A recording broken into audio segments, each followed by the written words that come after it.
हमारे सफाई मित्र हर रोज झाड़ू उठाकर सड़कों को साफ करने वाले हमारे भाई बहन, कूड़े की बदबू को बर्दाश्त करते हुए कचरा साफ करने वाले हमारे साथी सच्चे अर्थ में इस अभियान के महानायक हैं।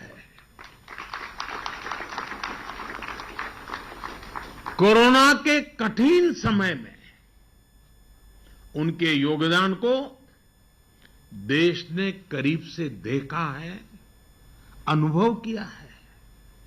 मैं देश की इन उपलब्धियों पर हर भारतवासी को बधाई के साथ ही स्वच्छ भारत मिशन अर्बन 2.0 और अमृत 2.0 के लिए शुभकामनाएं देता हूं।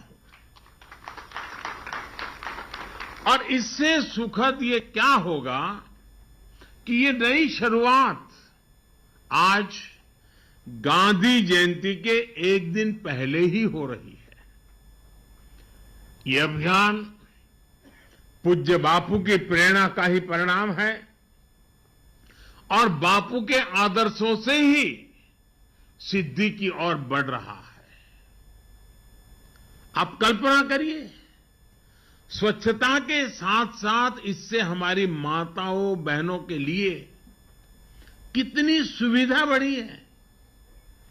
पहले ही कितनी ही महिलाएं घर से निकल नहीं पाती थी, काम पर नहीं जा पाती थी, क्योंकि बाहर टॉयलेट की सुविधा ही नहीं होती थी।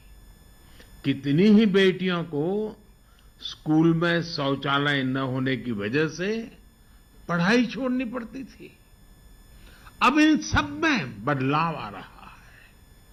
आजादी के 75वें वर्ष में देश की इन सफलताओं को, आज के नए संकल्पों को पूज्य बापू के चरणों में अर्पित करता हूं और नमन करता हूं।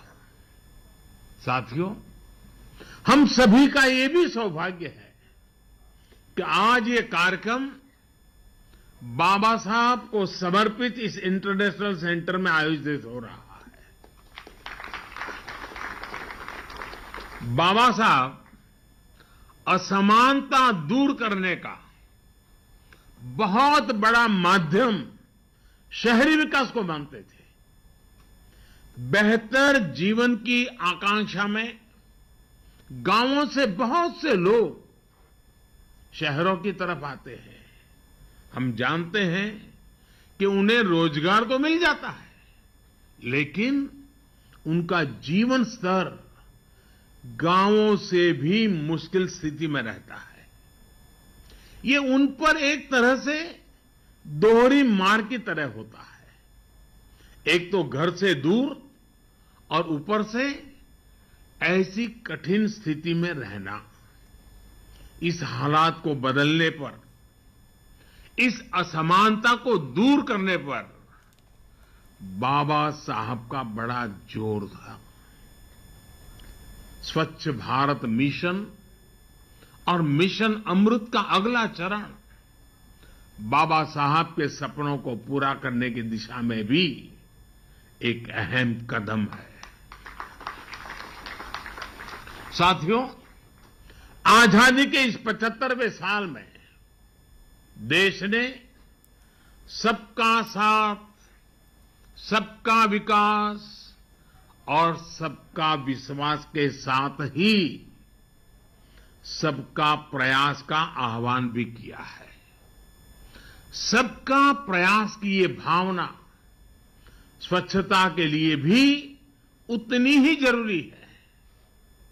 आप में से कई लोग दूर दराज के ग्रामीण इलाकों में जरूर गए होंगे।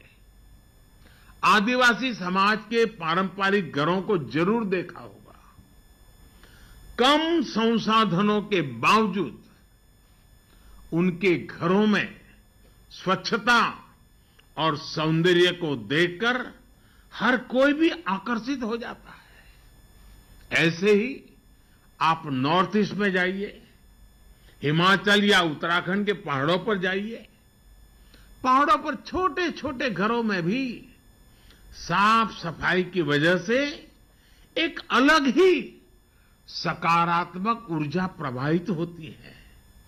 इन साथियों के साथ रहकर हमें सीख सकते हैं कि स्वच्छता और सुख का कितना गहरा संबंध होता है। इसलिए जब मैं गुजरात का मुख्यमंत्री बना और प्रगति के लिए पर्यटन की संभावनाओं को निखारना शुरू किया, तो सबसे बड़ा फोकस स्वच्छता और इस प्रयास में सभी को जोड़ने पर किया गया।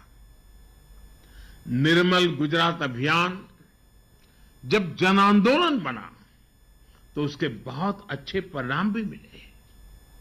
इससे गुजरात को नई पहचान तो मिली ही, राज्य में पर्यटन भी बढ़ा। भाइयों और बहनों,